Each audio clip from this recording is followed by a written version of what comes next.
Add you in a second. I see you in there. Hey, what's up, everybody? Welcome to the shop. We're back. It's a Wednesday night, random, weird way to start the show. I didn't even know I pressed live. I forgot. But hey, what's good, y'all? Hey man, another week, different night, but yeah, we keep it rolling. Yeah, you already know, man. Hey, real quick, I'm gonna throw this out there.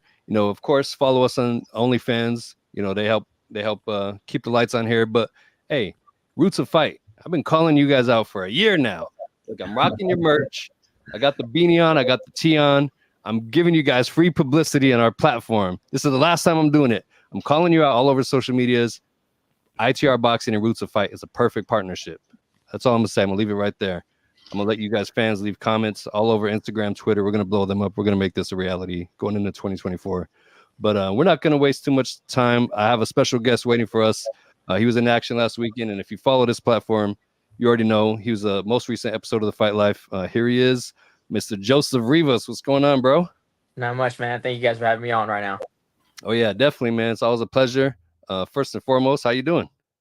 I'm doing good, man. Just hanging out. Just trying to recover from the fight, but other than that, I'm doing good. And talk us, man. I watched the fight. I wasn't able to be there live, but I did order it, and I was watching the stream. Man, hell of a fight. Definitely, probably one of the most closest fights of your career so far. Talk to us about it. I mean, a lot of people weren't there, so take us through that if you could. Well, I was about to say, in my heart, I felt like I won that fight, even if it wasn't by unanimous or anything like that. I felt like it could have been, like a majority split decision or something. Like it kind of reminded me something similar to another Kevin Morales fight. I know you were there for that one, so it kind of reminded me of that. But I just felt like I was in control in the first round. I felt like I was landing the cleaner shots. I felt like I was in control, just setting the pace with my jab. Same thing with the second round. I felt like I was just setting the pace. And in the third round, I think is where the fight turned around because I know in my heart, my team knew, everybody knew I lost the third round. Everybody came to agreement with me with it. I'm not gonna argue with it. I just know in the third round I did feel like I lost it. And in that third round, I did get hit in the back of the head, unfortunately.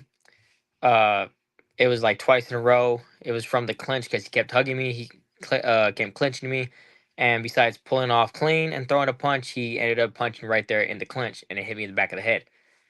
Uh, his team ended up messaging me afterwards, trying to start some stuff, saying he didn't hit you in the back of the head type deal, but there was a hematoma in the back of my head and behind my ears, so it's not like I punched myself. And when that did happen during the fight, I did lose vision in my left eye. So I know I had some effect. It looked like I felt like I can't say I was kind of dazed, but I know I wasn't 100% in the fight. So that's why I knew in that third round when he hit me there and I started backing up and I backed up into the corner in the ropes and I stayed there. And I just knew I just had to play defense right there. Uh, I wasn't too much in danger. I know I was still aware and everything, but uh coming into the fourth round, my coach was telling me, like, hey, you need to turn this around, man, because you really lost that third round big time, and you need to come back. So in the fourth round, I felt like the first minute I had control. Second minute, he kind of had control. In that third minute, I felt like I won the fight over. I just turned into into an animal after that. I started yelling, and I was like, ah! And I started throwing punches, and I started seeing them land a lot more. He started fleeing a lot more in that minute, and I just felt overall I won that fight. Even if it wasn't, like I said, unanimous, I feel like it was a good, like a split decision or something, like something similar to me and Kevin Morales was. Yeah, Joseph, how hard are 4 round fights, right? Because like you said, you lose one round. If a judge saw something earlier, like I mean, we have all time greats who through 4 rounds they're losing, right? Even just Yeah. recently, David Benavidez, you know, a 4 round fight that's gonna.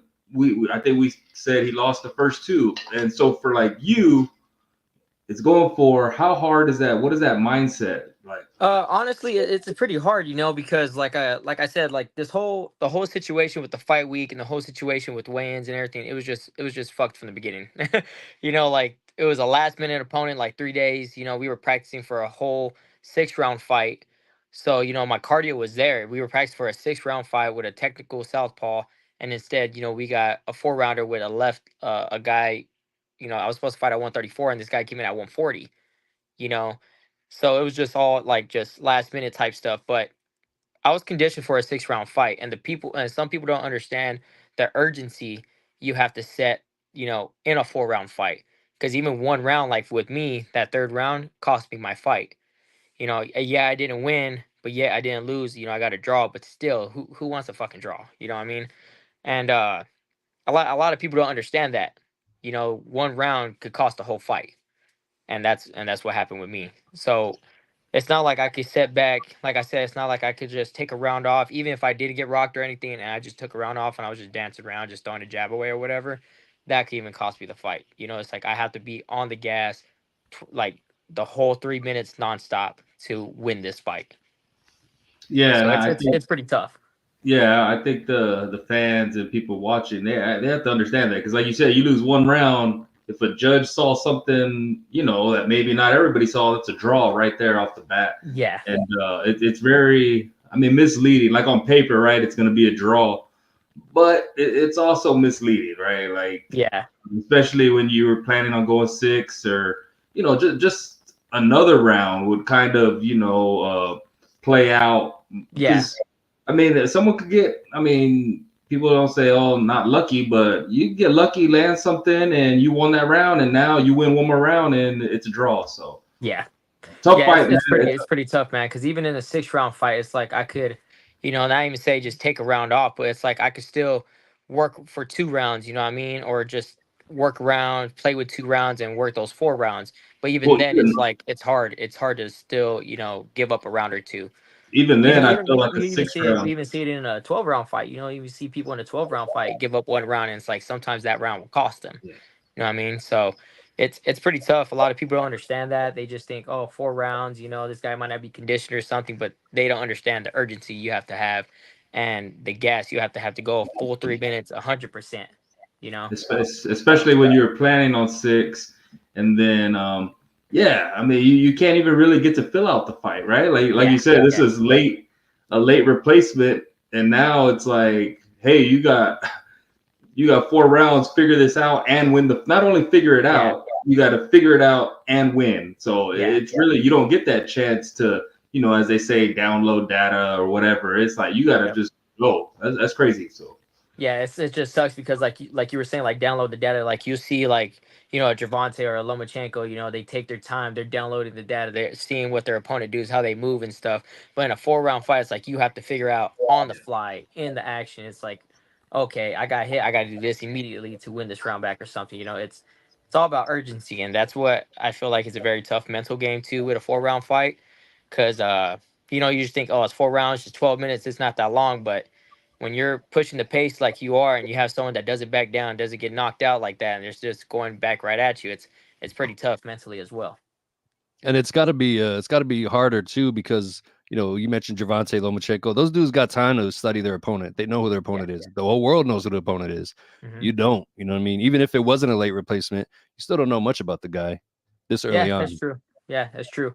We took it. Like I said, before, I'll fight anyone anywhere. I don't really care. But it was just the fact that I was just so bummed out because we were just so ready for this specific opponent, and it's gonna be my first 6 round fight. I felt ready. I felt ready to go, and then we just get someone bigger, and just, how can I say, like we didn't even know who this guy was. So yeah, it was pretty tough. But the you know the decision sucked, man. I didn't like it. No one likes it, but like I tell everybody, I give Kevin some props, man, because I feel like that fight was a banger, and I feel like if any fight that I had a draw with, it should have been that fight. Yeah. But not definitely not this fucking fight, man. Yeah, I did watching it, and there was no audio on the stream that I had, so I couldn't hear anything at Ah, okay. all. But the third round, as you said, I noticed that was him too, and I honestly I was like, shit, is Joseph fading a little bit? But you pulled it Yeah, off in that fourth round, and that was the best round because you guys went back and forth. You definitely traded, and the way you closed it out, man. And it's like you said, you grit your teeth and you went in and did it. Just like the way the episode of The Fight Life ended. One of my favorite quotes from you, just like right there at the end, was like, "Fuck it, it's a fight," and that's yeah, what you did. And you showed that you have that spirit in you, man. And I love that. yeah. Side note, you and your stablemate Connor both probably had the fights of the night, and they were both draws. It's Yeah, crazy. man. That's something, man. You say like like how can I say, like it's like a was it coincidentally, man? Like how the hell did me and my teammate get a draw that night? But it was crazy just because, like I said, like even with Connor's fight, it's like I watched the fight in the back. I'm cheering for him and everything. And it's the same thing. I felt like he won all 4 rounds, but one little thing could mess it up. Like he's a bleeder, and he bled. The other guy didn't. Was that blood? A big factor of the fight? You know what I mean? Because people, even in the stands, will see, oh, this guy's bleeding everywhere. He's getting his ass kicked. And but in reality, he probably wasn't. Probably was just one lucky shot that just landed, and what I mean, he probably won the round, but it don't look that way.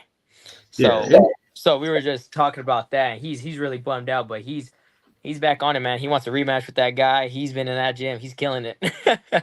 He's killing it right now.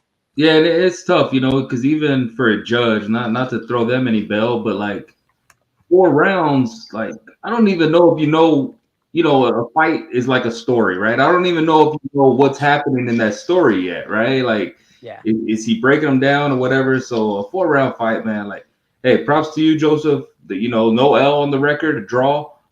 You mentioned your teammate wants that rematch, and you also mentioned that they hit you up talking. Do you want that rematch? Man, I really don't care. Our focus right now is honestly because if you look at my record, I'm a natural 130, 135 pound fighter. I walk around like 145, so the weight cut's not nothing to me to get to 140. So I know I'm tough because I'm taking these bigger fighters, everyone at 140 or up at 147. I had to weigh in with weights in my pockets at some point because people don't come in on weight, you know. So right now I know if there's a rematch down the line, I don't care. I'll take it because I know I could prepare for this guy and I know I 100% could beat him in the long run. I know I can, but it won't be at 140, and I'm pretty sure they won't agree to fight me at 135 either. Uh, but as of right now, it's just we want to take the time, heal up because with that, stuff that happened with me after the fight, I did have to go to the hospital. I got checked out. The swelling was pretty bad.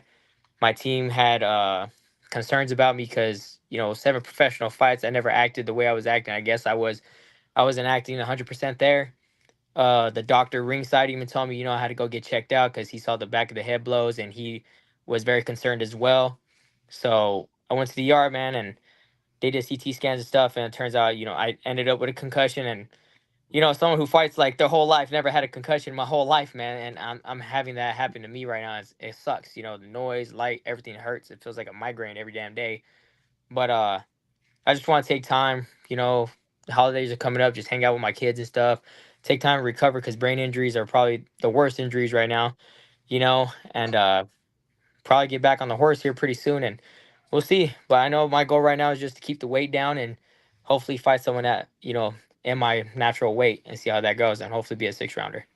And hopefully the scheduled opponent, right? Like it Yeah, always yeah, seems, man. Like yeah. a lot Hopefully the scheduled opponent, of man. luck on your end, man. But everybody's journey is not the same, and we're along for this one. The fight live, following all that, and yeah, keep pushing, man. Like it's hard breaks, Yeah, definitely. Like I'm like when Felix was hyped for the fight, he was he was breaking it down to us, and then it's like a draw. And yeah, a draw is so weird. It's different than a loss, right? Like it's not a yeah, loss, but it's just also like I put in yeah. all that work. When I lost to Alexis Ortega, man, because even that decision I didn't agree with. Of course, like I'm not a sore loser. I'll take my wins. I'll take my losses.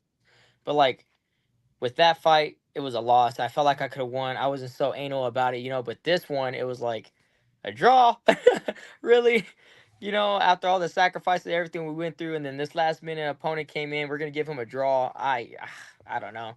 It sucks, but shit happens. You live and learn, and you live to fight another day, and you just got to keep pushing, man. That's all we've been saying here, and I've been beating myself up about it, but I think I'm just coming more at peace with it now. But all I got to do is just watch it and get back in the lab and start working it, man. That's all I could do. Yeah, and the draw is such a thing. Like I remember Marvin Hagler, there's a quote from him after his first world title fight ended in a draw. One of his handlers was like, keep your head up, champ. You didn't lose. You're still undefeated. He's like, yeah, well, why do I feel like a loser? I'm walking out of here without the title. So, Yeah. you know what I mean? It's a weird dynamic, but No, other than that, I mean, it was definitely a good fight, man. Definitely one of the fights of the night. You and Connor killed it. I think we should change his name to Little Mickey Ward because that performance was like a Mickey Ward style. Yeah. I'll show the guys like the fight, and we'll have it uploaded eventually. I'm trying to work out some technical kinks on it. Again, there was no audio for that stream at all, so it's like Yeah. silent. But we'll find a way to make it entertaining for the viewers. Dakota, welcome to the show. He's our other co-host. Good seeing you boys. Joseph, Going to Dakota. congrats. I know it wasn't a win, but congrats on what I heard was a hell Thank of you, a man. Thank fight. you. And it'll be exciting to see the stream too, because I know they see the different camera angles on that, so it'll be nice to see it on that from like because I only seen it on 2 different cameras, and they're basically in the same spot from my mom's camera, my sister's. So I know it'll be nice to see it on the stream too, and it probably change my point of view on a couple things as well. So that'll be nice to see it. Hey, and listen, Joseph, a guy that we've all done a couple of interviews with, Joshawn James, he was just coming off of 2 back-to-back draws on TV against top prospects. And he in his mind, he was like, well, fuck, man, I'm not getting the wins. I'm not getting the wins. But the draws didn't make him have to step back in line. So he got another opportunity and he goes out and he gets a first-round knockout against a guy that's 15-0. So it's like, it's not the end of the world, especially since you're fighting tough competition. You're fighting an unbeaten kid. You know what I mean? Yeah.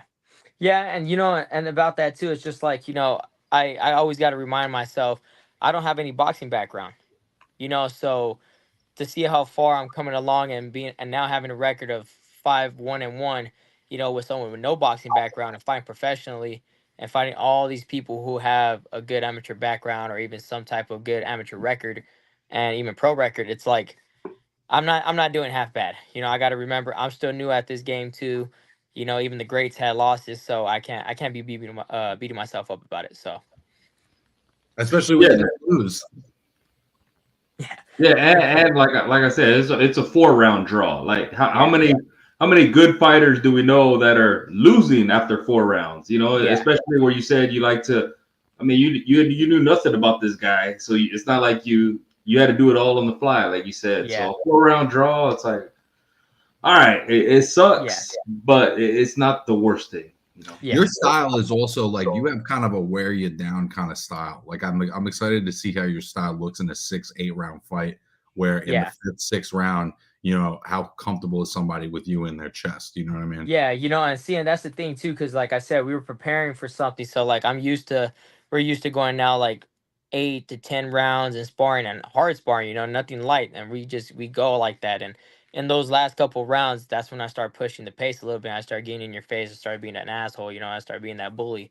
So I was, like I said, I was really excited to showcase that, but of course shit happens, and 4-round fights, man, you gotta be on it 100%, be in their face or something, gotta show judges and the audience something to watch. So Hey Joseph, I'd ask you this. So you said your record, and you said you're coming off of a draw, which we just talked about, like how you got to that draw. But when matchmakers or other people are looking at opponents, they might think, oh, okay, we could beat him. If someone comes to you, like it brings you as an opponent, is that something you're willing to do because like where you stand? oh yeah, most definitely. That's how I was with Alexis Ortega. I was a 1-0, and I mean, you look at my picture on BoxRec, dude. I don't.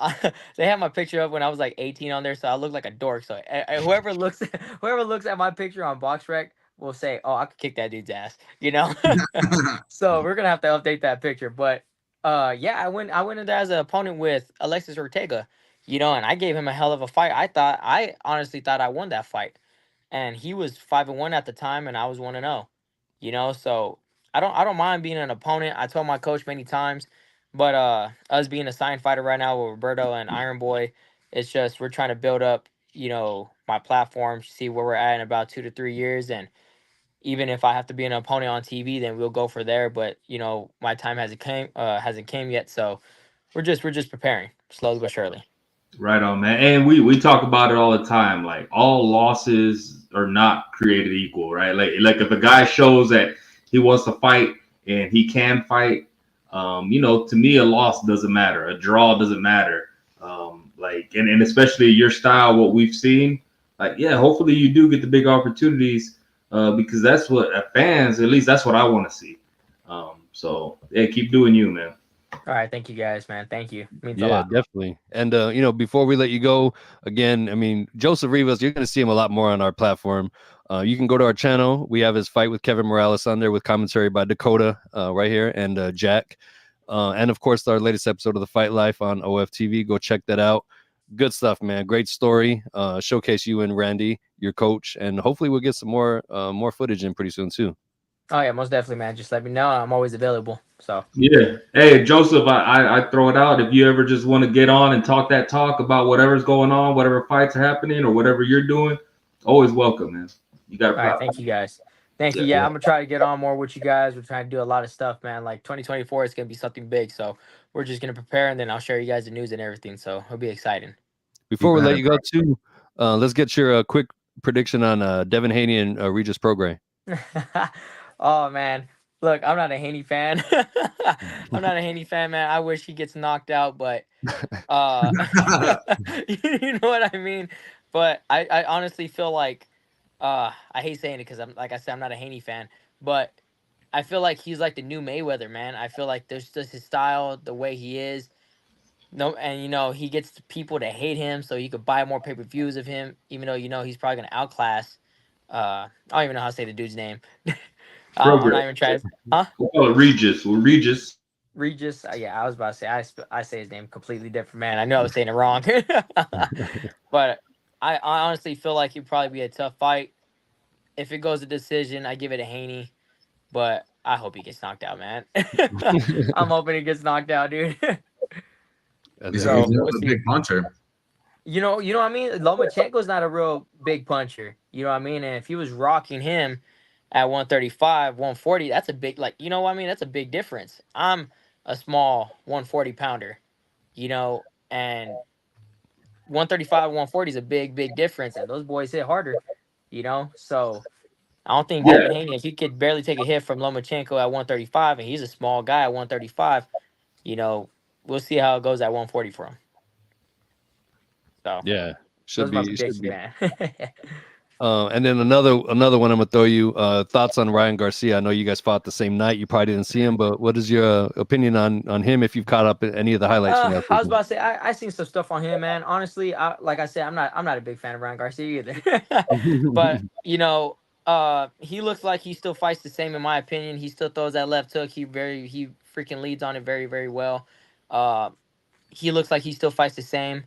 Honestly, just looks a little more tatted, little more tanned, but that's about it. I mean, there's nothing that he's doing right now that's making me go, oh shit, like he's ready for those big boy fights, or a rematch with Tank or something. He's not making me feel like okay, he's ready for it. He's just, Do you know he about gotta the get weight? that win Do you back. know about the catch weight on that fight? On the Devin, which one with Tank Well, and Ryan? the Ryan Garcia, the last Ryan fight against Duarte, they did it at a catch weight of 143, but they At didn't. 143. Yeah, but they didn't advertise it that way. The whole build Wow. up. So they got to the weigh-in, both guys weighed in at 143, and all of a sudden they're like, "Oh, that was in the contract," but it's because Ryan wanted it. If you're Mhm. fighting a guy and he's like really specific on a weight, how do you interpret that? Well, I was about to say, let's talk about this fight that I just had this weekend. As a matter of fact, my opponent, there was going to be a fight with his coach and my coach because there's miscommunication. Like I said, it was the last minute, so we all agreed on 134, and then last minute opponent happened. We agreed at 138, and I don't care what my opponent says. It's whatever it says in the damn contract. If the contract says 137, we're waiting at 137. If it says 138, we're waiting at 138. Don't come in at 139.6 and get mad because, hey, you're overweight and we're trying to cut you on your purse. Or, hey, I'm not going to fight you because you're not even on your scheduled weight and get mad about it. So I just feel like whatever it says in the contract, that's why I'll message the promoter myself sometimes because I'll hear all these numbers like, hey, the opponent wants to fight at 140, and then my coach is telling me 137. I'm just like, there's too many numbers going around. I got to know what to fight at. So sometimes I'll hit up the promoter, be like, hey man, what's my actual weight I got to fight at? Let me see the actual contract, and be like, all right, that's what I got to do. So No, it's whatever the contract says, man. and let's throw it out there. When you're at these lower weight classes, every pound matters, right? Oh yeah, people, most if definitely. if we're talking about Ryan Garcia wanting 143 instead of 140, yo, what about Joseph expecting to fight at Yeah, 130 at 135 or and his opponent's weighing at 140? Like every pound matters. So every pound it's matters. different. Yeah. And that's one thing a lot of people don't understand. Like a 1 pound difference could make a big difference. Yeah, like I say, I fight at 130 to 135, but even that cut from, let's just say, okay, I weighed at 135, and now I got to make my next fight at 130. Just those 5 pounds is a big difference, Yeah. and it drains you, and even when I had just when I was weighing in, because the week of the fight, I was weighing already at about 137 because I had to cut down to 134. And when I heard, hey, you're gonna fight at 130, it's like, oh, thank God, because those 30 pounds, man, it sucks. It sucks the life out of you sometimes, even when you're not eating, or if you're not drinking, or if you are eating and drinking, it still sucks cutting 3 pounds. Like if you could tell someone right now, go outside, cut 3 pounds real quick, come back in, see how you feel. And they don't even have to make weight for a specific fight, but you can still feel 3 pounds is a big difference. Even 2 pounds, 1 pound, it's a lot. So Yeah, I think that's one thing that gets lost. Like you talk catch weights and you talk this but really like when guys blow weight, right? Like we just had Charlo and Benavidez, right? And yep, Charlo was already the bigger guy and he missed weight. It's yep. like, man, come on, man. And What? then you see in the fight, like with Felix saw with my guy when we fought on Saturday. You seen how much bigger he was than me, Oh and it's yeah. like, oh, that guy's massive, and like during Morales the was a weigh-ins, lot you see bigger they're than all him. shrunk in. Like for example, like Conor McGregor, he's not a boxer per se, but you see when he cuts down to 145, how skinny he was, and then the day of the fight, it's like, oh, dude, this dude's a big 145 pounder. So it's the same thing at weigh-ins, that 140, and some comes down like 141, 142. It's like it's a big difference the day of the fight because you can see physically how big someone Yeah, can get, and it's an advantage. That's why yeah, a lot of people cut that weight to get to that specific weight so they can have an advantage in size the day of the fight. yeah. So, That's one of the things I've always said. I've told Felix like cutting weight is a big skill, right? Like oh just yeah, them being able to get to that weight, it's crazy. Like, and I always go to like Adrian Broner being able to get down to what was he 130 at one point. yeah, man. He was a, Yeah. he was a little guy. It's like wow, for him to be able to get down there Yeah, takes a it's a certain skill, man. It's not even just that, but it's also like it takes a lot of discipline as well. With me, it's more of it's just habit because I wrestled my whole life, and that's all we had to do for wrestling was cut weight, stay on weight for the whole season, off season, make sure you're doing it. Even if you go and gain weight, you had to come back and make sure you shredded the weight in practice. So uh Connor always asks me all the time because that poor guy, he's always trying to struggle with some weight, man. And he's like, hey, how do you cut the weight so easy? And it's like, it's not easy. It's a pain in the ass. My sister's here, my girl always sees me and they're like, you're not gonna eat? It's like, oh, I'm gonna eat, but I'm not gonna eat as much as I usually do. I'm gonna go for a run, or I'll sit in the sauna, or take my ice bath or something. Like, there's certain ways I cut weight, that's easy on me. It may be easy on me, but it'd probably be hard on like you guys, or if something easy for or hard for me, it'd probably be something easy for you guys, you know? And that's why I tell Connor, it's like, or any fighter out there that's tuning in and listening to this right now, it's like you gotta find, just like with your diet, you gotta find that own your own comfortability, something that works specifically yeah. for you. And Cause weight cut could be a bitch, man. I would It say could this, be, or it could be easy. like correct me if I'm wrong, but like these late opponents coming in at a higher weight class, like that's taking something that you do well away from you, right? Yes.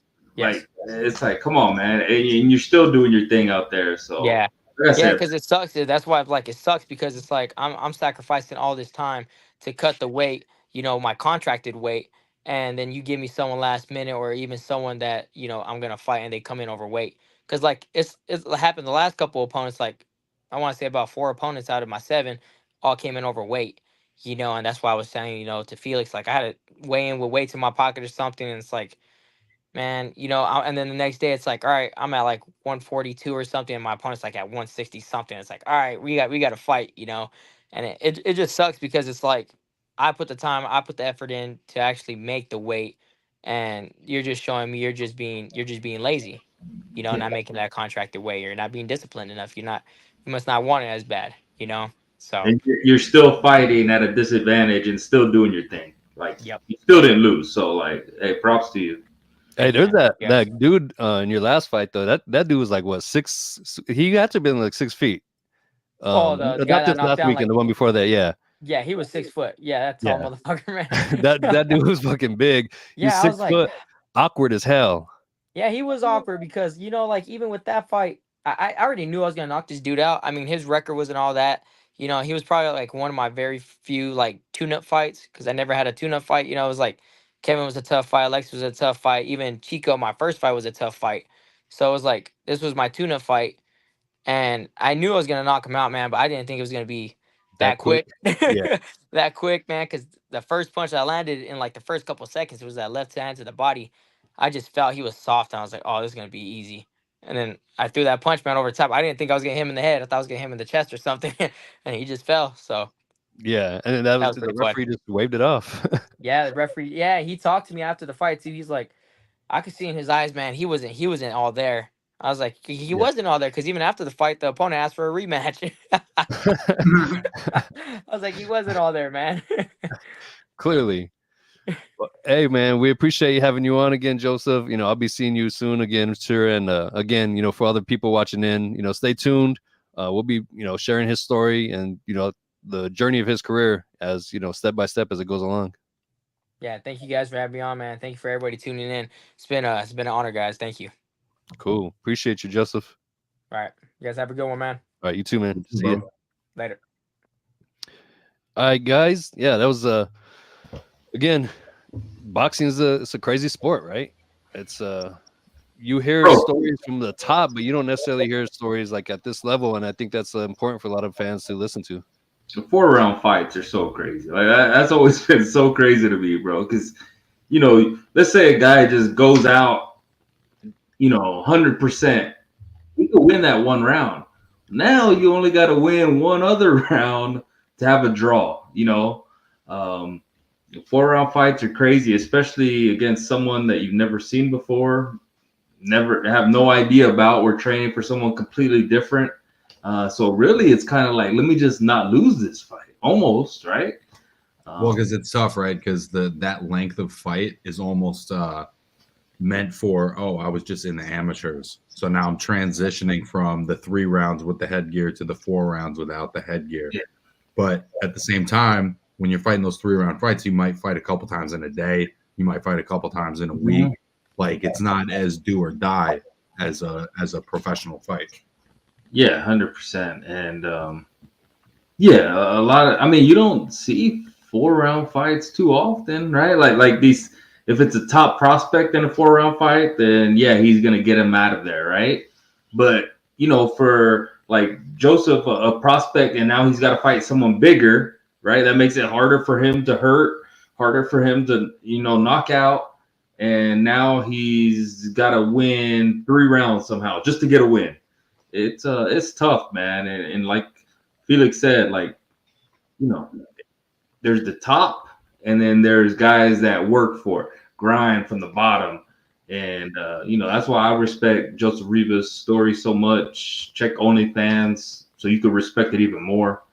But yeah, man, props to him. And yeah, keep up on following Felix because, we enjoy that content. Oh, yeah, for sure. And it's crazy, too, how, like, as you mentioned, like, what's his name? Moulton. He's going to get fed. Any of these top ranked guys are going to get fed. They're going to be in fights that they're supposed to win. At club level boxing, you're going to be in fights that are 50-50. Sometimes you don't know who you're fighting to the day of. As Joseph pointed out, you changes the week of. There's another guy I'm going to spotlight really quick, Elias. I'll get his last name, but Terraza. Any Arizona fans know who he is. Back in the summer, he couldn't get fights. He's had 3 opponents this year pull out of fights. 3 opponents. This last fight that he had, he actually moved up 20 pounds just so he can get a fight, so his fans and friends and family could do it, and he pulled off a first-round knockout. Yes, that was a courageous move of his, but probably not the smartest thing to just blow out an opponent, because now you're going to get even more guys that don't want to fight you. But that's just kind of how things go, and that's a risk he had to make. He's not being hand-fed opponents by Top Rank to where fight at your comfortable weight. No, he had to go and do what he had to do to get a fight. You know what I mean? I mean, let's break this down. What it really is, right? Like a fighter has a fight, right? And it's on them. If they make money, they have to sell tickets, right? So you sell tickets, to your close personal friends, family, and then week of, right? Like how many times has Joseph Rivas seen this, man? Like, come on, man, this guy needs a break. But like week of, and it's happened to others too. Connor, I know we spoke to him. It happens. Week of, opponent, sorry, can't make it. Now you've, as a fighter, right? Not only have you been training, you've been trying to sell these tickets to make some money, and those tickets are sold. So what do? Right? Yeah. So yeah, if someone says they want to fight and it's 20 pounds over, you're probably like, all right, I'll do it. But it ain't right, man. It just, it's part of the game, but it shows the difference between like a top prospect that's spoon-fed opponents and then a top prospect or a prospect that's coming from the mud and trying to make it basically on their own, like it's not the same. Oh yeah, definitely. That's why like when Hector Luis Garcia came out of nowhere, put off that upset over Chris Colbert and had that amazing year. I like those kind of stories because he came from that kind of background, that gritty upbringing. We love to see the fighters. I'm a fan of the Vargas dynasty. We're all watching the progress of the Vargas boys. Yeah, Mark But Castro's yeah, but those are the guys that are. And I'm not saying that they're having it easy at all, but they are a little bit more spoon-fed than these other fighters. You know what I mean? Well, I'll say this, right? Like we just had Joseph on, right? I'm sure Joseph sold tickets. I didn't ask him, but I'm sure he sold tickets. Now, if he tells his family or friends, I'm not going to fight tonight because this guy weighed 5 pounds over. An average person is going to say, 5 pounds? Come on, man. I just paid $50, whatever the ticket price was. 5 pounds, that's basically this, because they don't understand what 5 pounds is in the boxing world. So right. he's got to take that fight, right? Like he has no option. He's got to take that fight. Not what he planned for, not what he trained for. He cut weight he didn't need to cut, but he did, and now he's got to fight like that. Like that's a tough battle, bro. It's tough. And he did it, man. He didn't lose.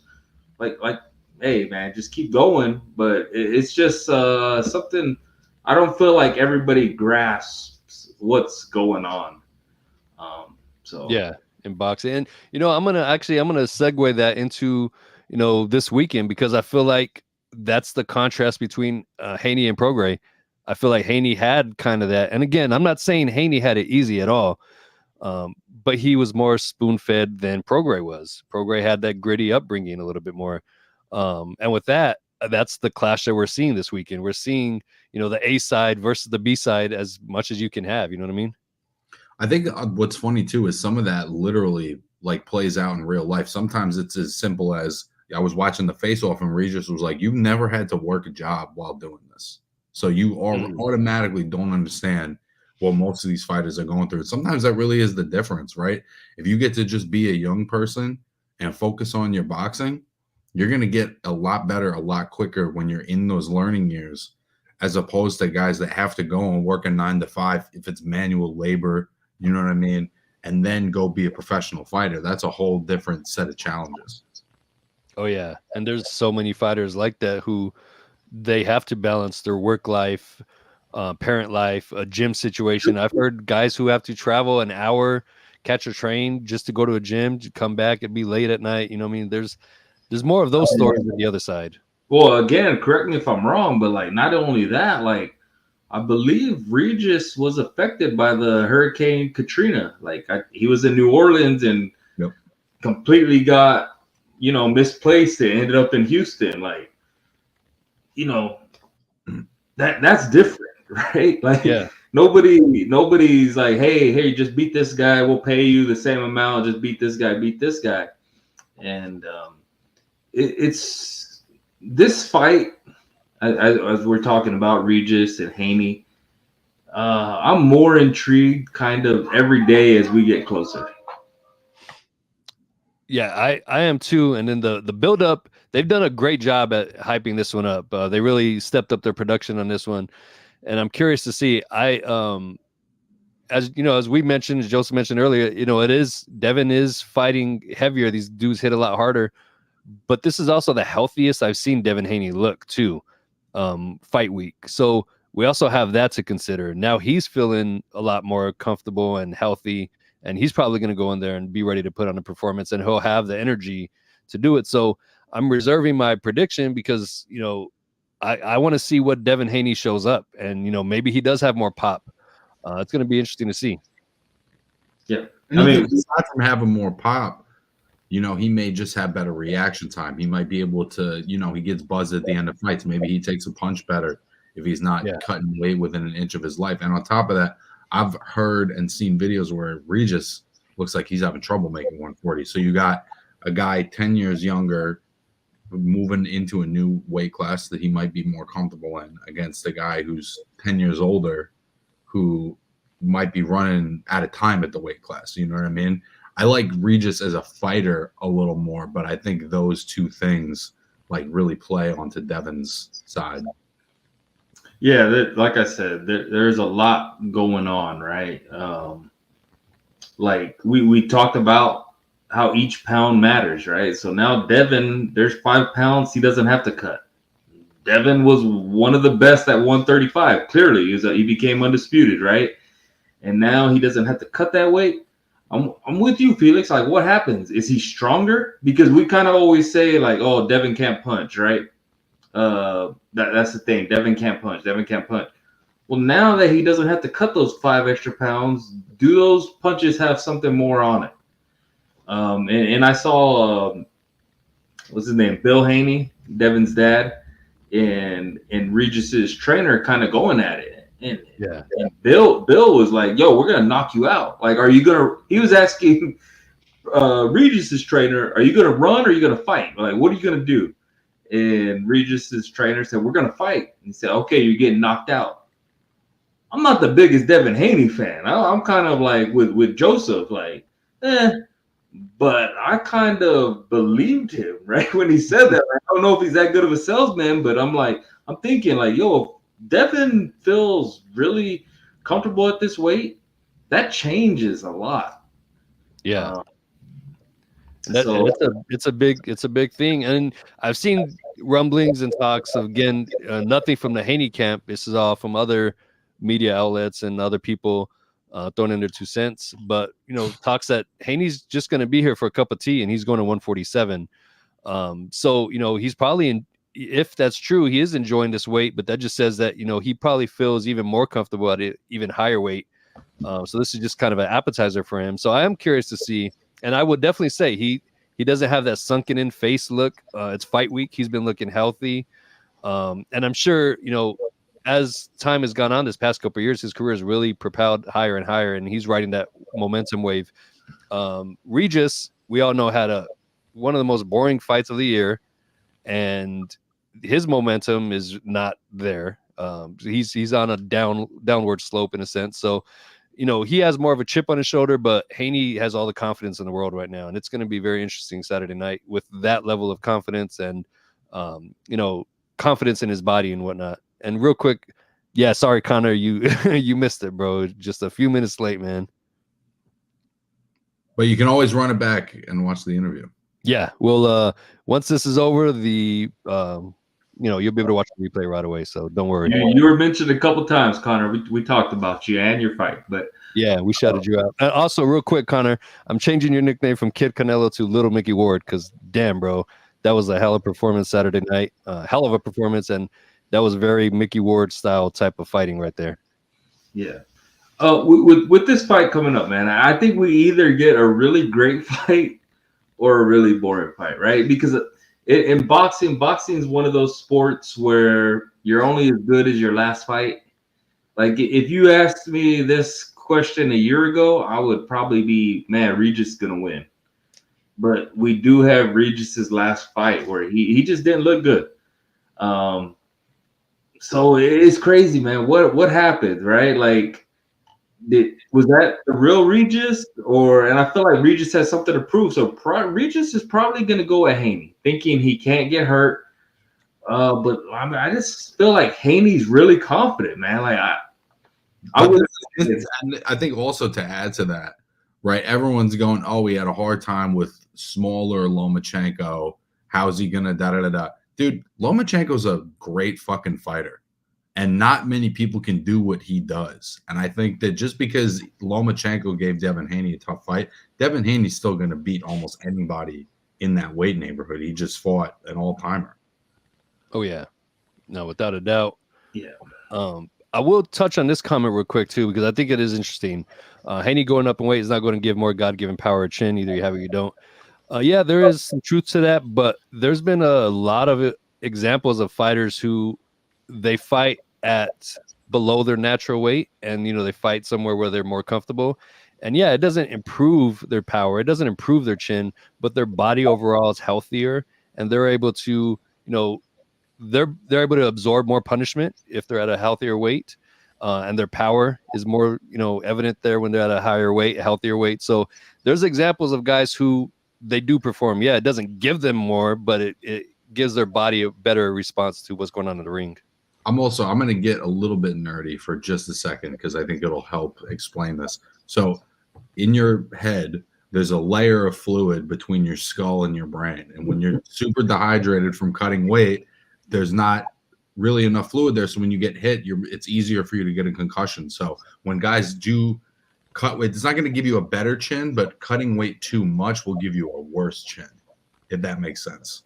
Yeah. And I also don't agree with that, man. Like I think guys move up in weight and they take punches better, right? Like I think that's one of the reasons why we saw Canelo move up so quick, because he used to campaign as a 147 pounder. Granted, he was very young, but they always bring the clip up of Cotto, not Miguel, the brother, Jose Miguel Cotto, punching him and hitting him. And so where did his chin come from, right? Because now he has one of the all-time great chins, right? Right. So I do think weight and gaining weight, and not necessarily just gaining, but being at your natural weight can help that. And also, yeah, Haney has been hurt or rocked, we would say. We throw out Lomachenko and I'll throw out Linares. Those are really good fighters, right? Like to even be able to land on them, right? Like I think Linares is very underrated. But you can't just land on him on his chin. So this fight is really intriguing to me. And as it gets closer, I'm like, I can't call it. And by the way, I also think that I know everyone's focused on Regis's last fight, but I think if Regis is the same guy that he was against Zepeda, he's got a shot, bro, because he knows how to put on that gradual pressure, even if it's not like an overwhelming volume pressure. He's just kind of in your face, and that power's there, But there's a part of it that I think plays into Devin's style a lot. It's just going to be a matter of, can Regis assert his punching power and his physicality, or is Devin going to be able to just jab, keep it on the end of his jab, be nice and smart, land a straight right hand when he can, and just keep it moving. And I'm with you, man. Like I really think the only doubt is because of Regis's last fight, right? Because if you ask me after Regis beat Zepeda, hey, could Regis? It was a great win. Could Regis beat Devin Haney moving up? Oh, all day. I'd say Devin Haney would never take that fight. Hey, 1 year, 6 months changes a lot, right? Because Regis has a fight where he looks not good at all. And I think that's a lot of what we're basing this off of, at least for me. And yeah, I'm still up in there. I'm not really ready to make a decision. I kind of think like, Haney's just too good, Haney. But at the same time, like, hey, let me rewind that Regis that fought Zepeda. I'm probably picking him.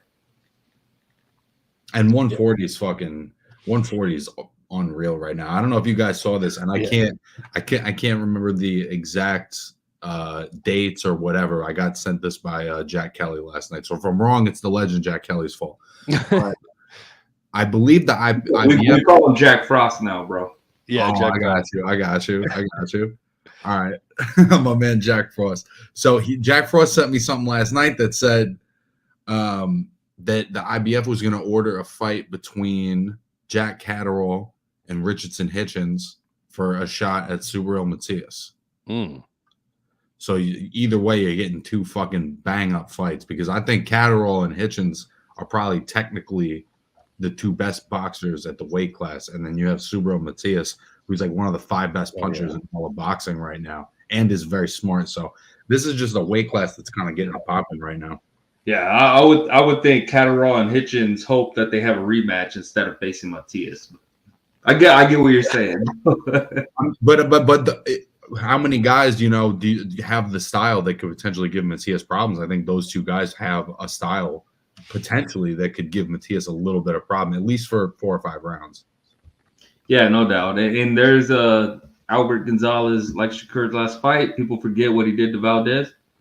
Bro, I say it all the time. You're only as good as your last fight, right? Like boxing fans have a short memory, right? Like that's why I feel like before Canelo Charlo, everybody was like, Canelo's done. Canelo, bro, your last fight, if you do something good, hey, we're back on that train. So yeah, Regis, I feel like Regis has a lot to prove this fight.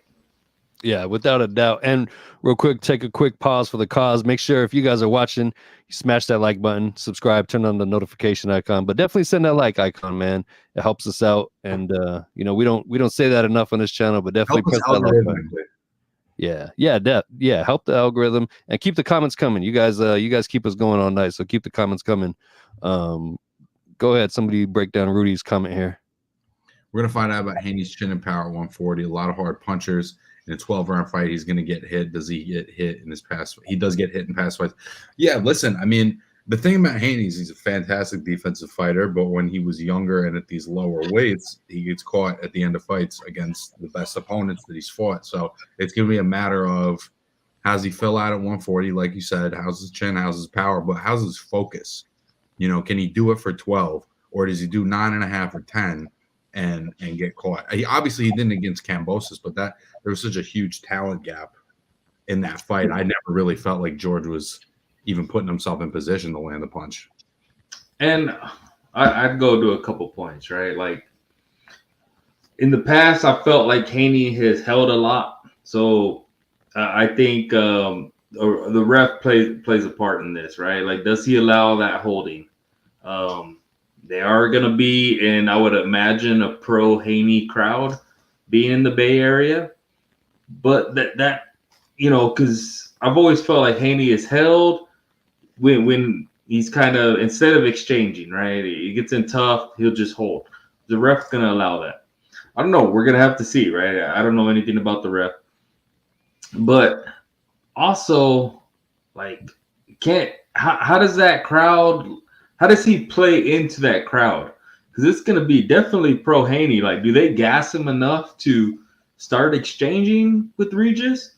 Or, can he keep his focus and just stick to his game plan?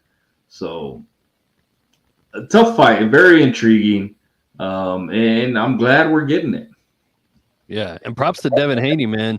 We can all say what we want, whether we're fans of his style or not in the ring. You got to be a fan of him as a fighter. We talk about the temperament of fighters.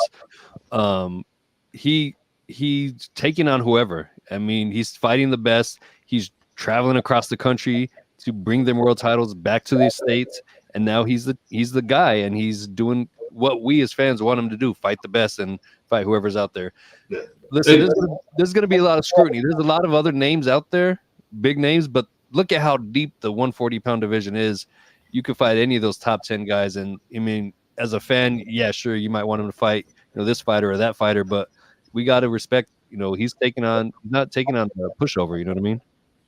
You can't diss Haney's competition, bro. You know what I mean? There's other guys on the eye test that I like better, but just based on who he's actually making the meaningful fights happen. Yeah. And let's not forget, right? Like I was always, I mean, shoot, check a couple episodes back or a few episodes a while back, and I would say I'd put Shakur over Haney, right? But once again, after your last fight, you see what Shakur did, and you see Haney gave him an offer, right? Like Shakur might have shot that down, like, I'm worth more than that. But now looking at it, it's like, bro, Haney would have fought you. Like Haney gave you an offer. You turned that down. So while we're giving props to Haney, like, hey, Haney has at least fought everybody in front of him, and he's offered to fight everybody, right? He Like, took the short money to go to Australia. You know, he basically said, "I'll take every disadvantage to go get these titles." yeah, and you know what he took, right? Because we could look at that like, oh, well, that was, or at least me, right? Like, bro, you were never gonna lose to George Kambosos. Fair, right? But you did it. And then when he gave that offer to Shakur, right? Like if Shakur's that good, if Shakur felt that confident, like, oh, I would never lose to Devin Haney. Well, he didn't do it though. Right? Like he had an offer to fight him, just like Devin had an offer to fight Kambosos, which I'm sure Devin got shorted. But Devin did it and Shakur didn't. So, you know, as it's getting closer and I'm kind of looking at this, like, bro, I've never been a fan of Devin Haney, but I gotta respect it. Oh yeah.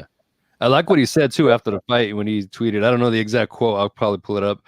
When he said, "I should have offered this bum less money. I was being generous or whatever." But I mean, it's true, and it's only, as you say all the time, you're only as good as your last fight.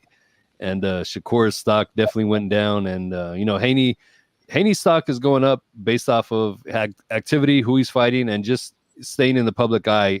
He's playing the heel role to a T too. He's still likable though, but he's doing what he needs to do. I would say even that heel roll, he's doing really well. We just had Joseph Rivas on here saying, I don't like Haney. Bro, I was like, you know, I can see why you wouldn't like Haney.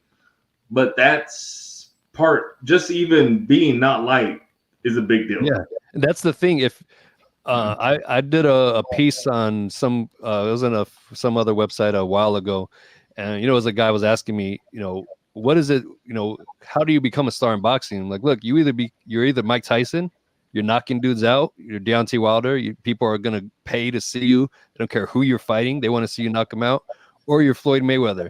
People want to come to see you get your ass kicked, and that's the simple formula. That's it. You either be so damn exciting that people can't miss you, or you're so hated that people can't miss because they want to see you lose. And Haney knows what he is, and he's pulling that card to the T. Yeah, man. What else do we? Oh, go ahead. I just think it's a good fight. I also think, like, not to take anything away from Regis. Yeah, his last fight wasn't the best, but come on, he kind of did the same thing and went over and fought Josh Taylor.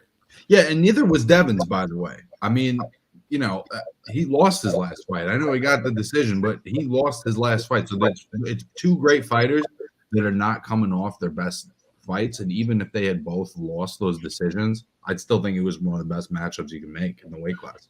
Yo, and like, let's not forget, if whoever loses, like, that shouldn't move them too far down, right? Because this weight division is so packed, right? Like, it doesn't mean you lose and, okay, we're never going to hear from you again. Like, I hope whoever loses, I hope whoever wins hops right back into it, because there's so many names in this division. Like, it's probably my favorite weight division going right now. Yeah, I think any boxing fan of the sport can say that 140 outside of heavyweight has been the division. You know what I mean? Well, and speaking of 140, just briefly to touch on it, I think one of the most exciting fighters at 140 right now, Andy Cruz, is going to be on the undercard fighting a guy named Giovanni Straffon, who you may not know, but a couple years ago, he got a first-round knockout against a pretty good fighter named James Tennyson. He's a decent opponent. It's a tough opponent to be taken in your second pro fight, but I think in a couple years, Andy Cruz is going to be one of the another guy that's in the mix at this weight class. I think he's on the fast track. So he's the Dakota pick to keep an eye on. I think so, bro. I think he's got Lomachenko type qualities. I'm not saying he's going to do it that fast, but I think he'll keep it. I mean, listen, he went pro against Juan Carlos Burgos. You know what I'm saying? Like that, you're serious when you're fighting 45 fight veterans in your pro debut. So he's serious. Oh, yeah. He's got real skills. He beat Keyshawn Davis for the gold medal. He's talented, man. Hey, right now. I'm gonna- As to what? Oh, you got his question up there. Yeah. What would it take to change Haney's popularity? I'll take it first. Man, I think he's popular, right? Like, I think he's on the right way, right? You either love him or you hate him. But like, even if you hate him, you still know who he is and you're still following him. So yeah, I think he is kind of playing that Mayweather role pretty well. Honestly, I don't even know if it would mean knockouts, but I do think that he's got to start like hurting guys. He's got to put somebody on their ass. He's got to do something that you can put on a highlight reel. There's nothing highlight reel about the way Devin Haney fights. You got to ingest 12 rounds of Devin Haney to kind of get what he's doing. He doesn't have those clippable moments. I don't know if he has that in him, but I think that's something that would help. I'll say this, Dakota. That's where I think like is 140-pound Devin Haney different, right? Like does he feel more comfortable to do that? Because maybe at 135 he was like, man, I don't have much left in me. I just got to win this fight. At 140, where I see Bill Haney saying, if you're coming to fight, which he told Regis's trainer, if you're coming to fight, you're getting knocked out. Maybe that's just to sell the fight, but if that's like legit how they feel. If Devin Haney knocks out Regis Prograis, then we're on Floyd Mayweather. Like he's gonna be a star. Even a perfect example, Bernard Hopkins loses twice to Jermaine Taylor, goes up 2 weight classes and fights Tarver in a completely different, like a much more aggressive style, puts him on his ass and reinvents his popularity in the moment. So you know what I'm saying? Like I just think that he's somebody who could put people on their ass. Oh yeah, without a doubt. And I think, to point to this question, what could change Haney's popularity? What you said, Dakota, he doesn't have any highlight reel things. I don't think he's going to get a knockout like that. If he does, I mean, we're all tuned in now to the Haney Express train. But if Devin Haney puts on a Arturo Gatti, Floyd Mayweather type performance, a highlight reel can be put together with that. Because that fight, I mean, Floyd did damage. Anybody who's seen Mayweather Gatti knows that was like beautiful to watch. That's always my reference when I'm talking about like an ass whooping. Yeah, that's what an ass whooping was, bro. And if Haney hasn't done anything like that. He wins the fights, and some of them are very convincingly, but he's never. I can't say he's ever beat somebody's ass like that yet. Yeah, I think he just has to go there, and if he goes and fights and wins, I think he's gonna get the respect. Going to Emmanuel's question, you threw Rudy's up there. We'll get to Emmanuel's question in a second. Oh, okay. We'll finish on Prograis and Haney real quick. But yeah, I think Regis might be kind of in our thinking, right? Where, Devin's not gonna hurt anybody. Devin can't hurt anybody, and I think Regis might try to take him out. Like it's pretty much on Haney to show us different. Like, yeah, can he? I don't know. So we got Bean. If he does, yeah, man, that's a superstar. We got Bean in the comments saying he's going to stop Regis. Everybody else in the comments, throw out your prediction. What do you guys think, Haney and Prograis? And I'll kick it to Emmanuel's question. And also, real quick, we'll stay on topic real quick. Lukey, he's got his own channel now. Just shout it out real quick because I'm pretty sure he's going to have some content from Haney and Prograis Fight Week. So go on over there, check it out. Yeah. He's gonna have some good stuff, I'm sure of it. Lukey's in the Bay Area. I'm sure he's in close. That's Lukey Boxing. Yeah, man. He's on Instagram, his YouTube. He's out there, bro. Check him out. As for the Taylor Cameron, we spoke about it. We had a super show last Wednesday. You can check it out. But hey, Taylor, almost my fighter of the year because of her performance. But yeah, we talked about that in depth last week. So yeah, just check us, ITR Boxing, on YouTube, and it's there.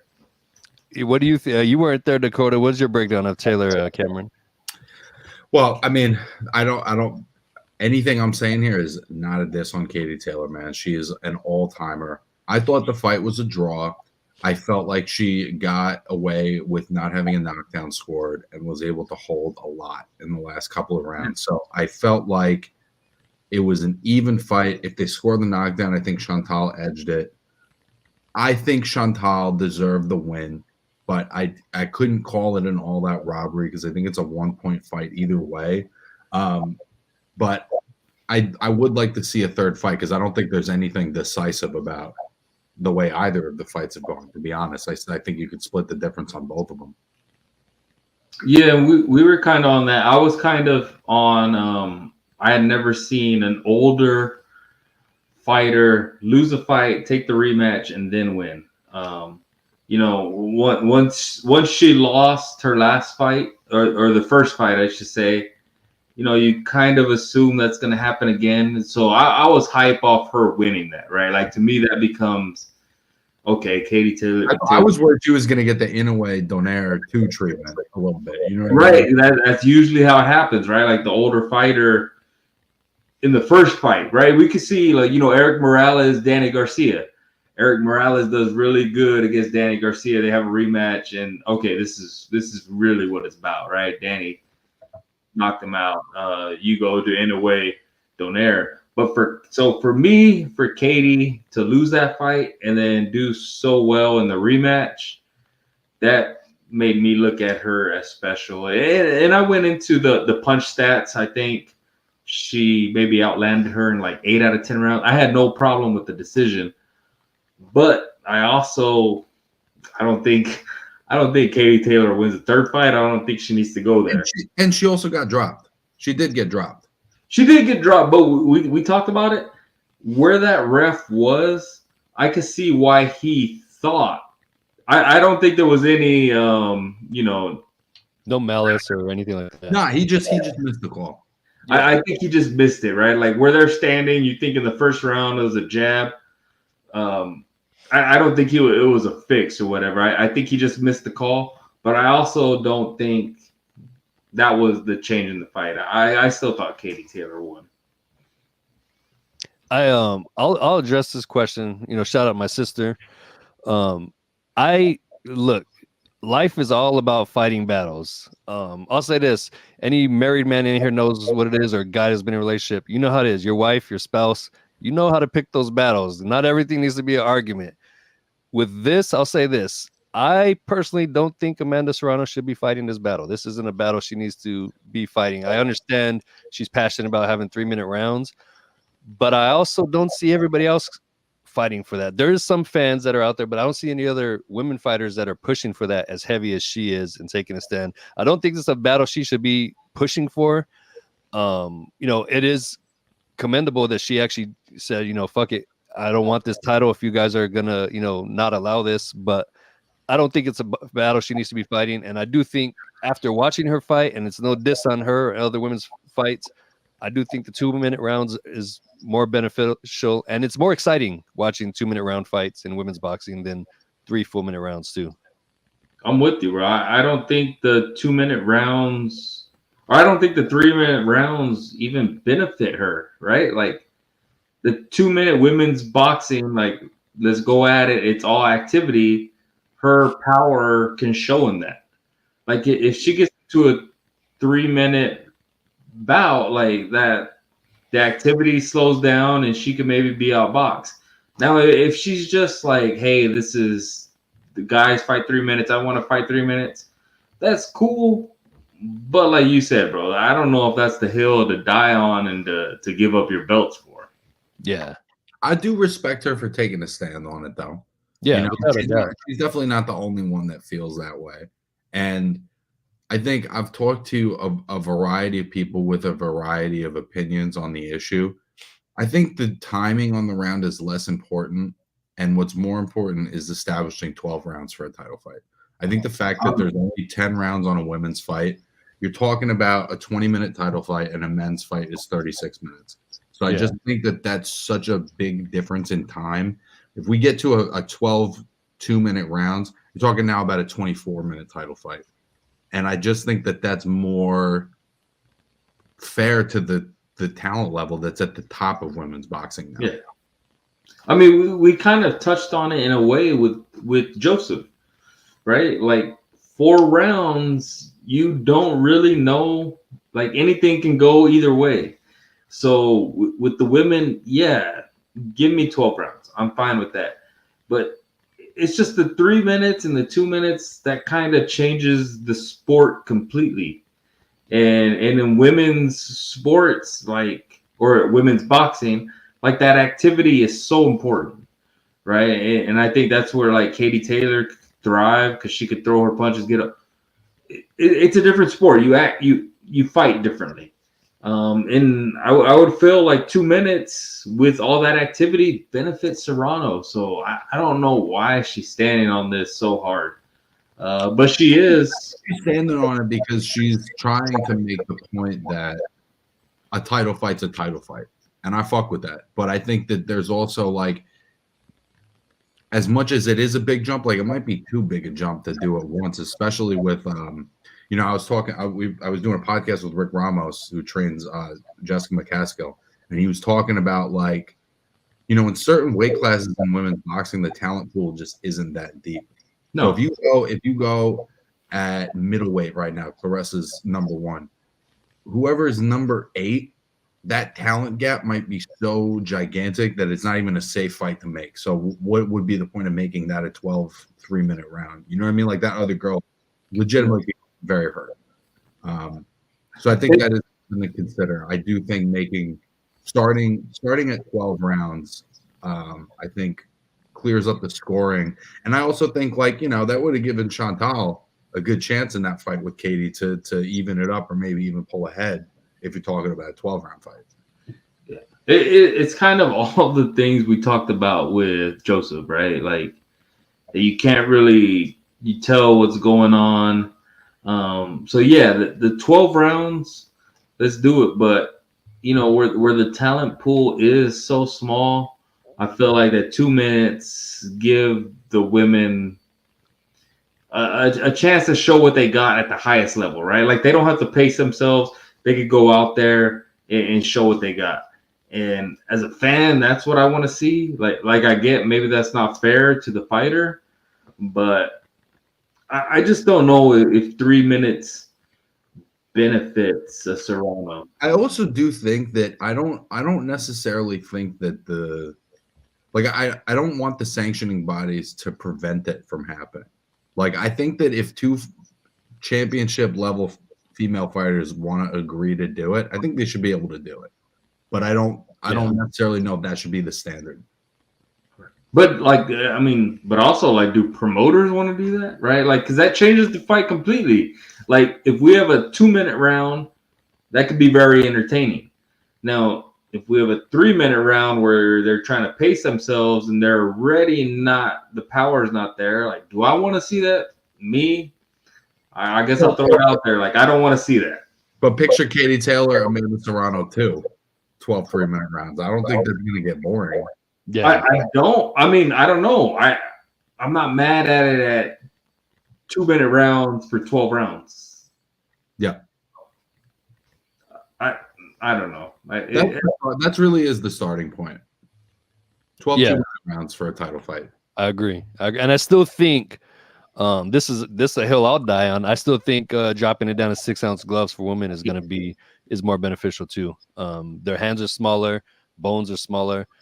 They're fighting in men's size gloves. Let's give them smaller gloves. I think that will make things a little bit more exciting. Yeah, it will cause more knockouts, more violence, but that's what we want, right? That's what we want as fans, right? And I think that's what can help women's boxing. And I know it's not all about knockouts, but come on now, like Claressa Shields has referenced the 3-minute rounds with knockouts, And I don't think that's the answer because it just changes the pace. Yeah. So now they're able to pace themselves, right? And we seen Serrano's last fight.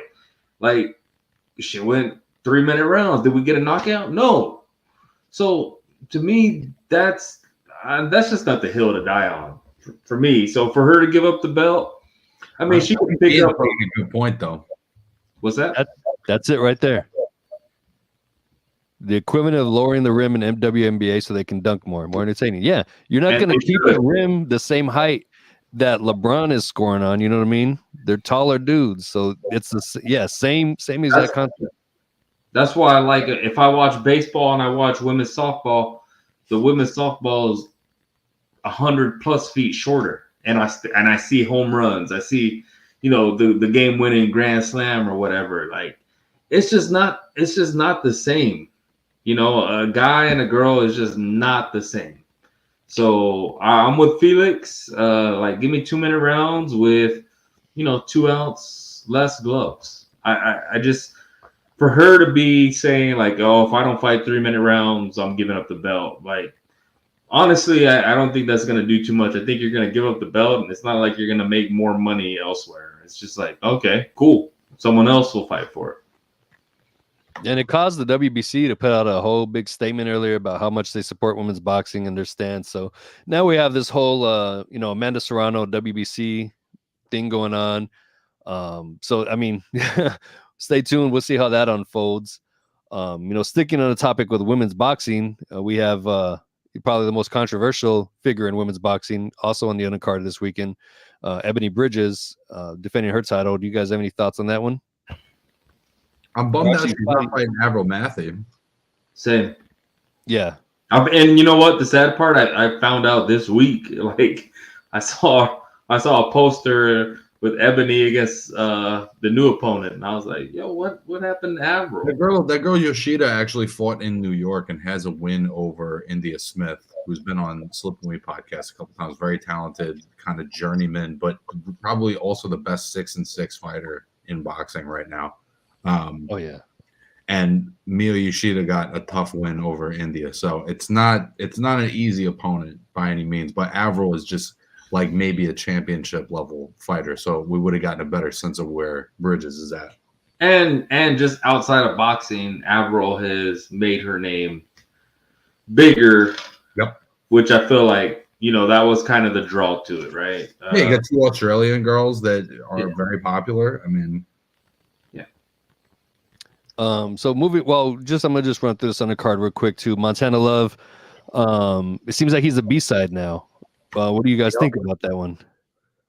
I mean, he's in a tough spot now, bro. To me, it looks like Matchroom's trying to cash him out. Yeah, get him in as many tough fights as possible because he was going to fight Hitchens before. Liam Parra is a good fighter, bro. He's especially after the last couple of years that Montana Love's had since the Baranchik fight. I think he's in deep water here. If he beats this guy, he's right back where he was because this guy's good. It's not even just like his performances; it's the way he's going down in a sense. You know what I mean? It doesn't look good, so he needs a. Dude, against Baranchik, I thought he looked like a champ. Like right then and there, I thought he looked like he could be one of the guys, and it just hasn't panned out really since then. Yeah, it's going to be interesting to see how that one plays out. Also on the undercard, as you mentioned before, we have Andy Cruz, a couple other names on there, Amari Jones, Shamar Canal. Should be a decent little undercard. But moving past that, unless you guys have any other thoughts on that one. No, doesn't sound like it. Perfect. Going back to last weekend now, Ryan Garcia, and of course, shout out Shea Mosley, picked up a 6-round TKO. But Ryan Garcia, what did you guys think about that? As Joseph mentioned before, he doesn't really see a whole lot of progress in Ryan. He did do that awkward shoulder roll. That was new. But I'm not saying that was progress. It was awkward. I don't think anybody liked it. What is your guys' feelings on Ryan Garcia and how his future looks and how he looked with Derek James?